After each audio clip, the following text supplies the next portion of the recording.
Un démarrage des sentiers des lanternes, mais un beau démarrage déjà. Oui, il s'inscrit dans le cadre de Noël de Moselle, donc sur chacun des territoires où on a un petit morceau de sentier des lanternes. Il s'inscrit dans le cadre des Noëls de Metz, avec le mapping sur la cathédrale, avec des animations très intéressantes de la ville, et puis le sentier des lanternes est là maintenant des éléments phares et forts de ces politiques d'animation durant les fêtes de Noël, et on a là une fréquentation importante. On a le temps pour nous, il fait un peu frais mais il fait sec et il y a du soleil la journée, sur ce sentier on a par exemple sur le premier week-end on a 2000 personnes de plus qui sont venues fréquenter, et puis on a un turnover important et les gens, semble-t-il, sont ravis et on voit surtout les yeux des enfants briller, et pour nous c'est la plus belle des récompenses. Alors, il y a des personnages articulés maintenant, ça évolue au fil du temps.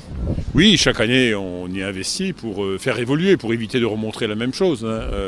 Et donc il y a Saint-Nicolas par exemple sur son âne, et puis on a des éléments qui sont articulés. On a la cuisine du Père Noël, on a tapissé les espaces verts de petites lanternes, de petites lumières.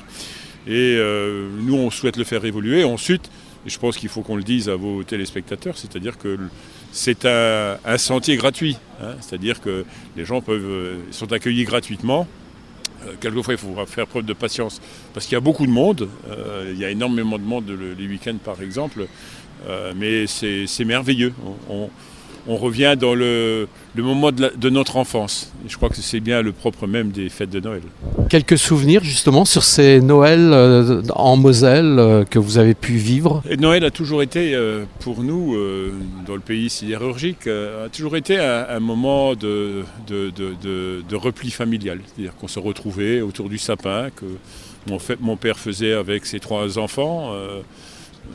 Ma mère faisait ce qu'on appelle des spritz, des gâteaux mosellans, des gâteaux lorrains, et on attendait le Père Noël, et puis on allait à la messe de minuit. Enfin, il y a toute une symbolique, et c'était ces valeurs simples d'une fête simple, mais d'une fête de famille. Et je pense, on retrouve un peu ces odeurs, on retrouve ces saveurs, on retrouve cette ambiance.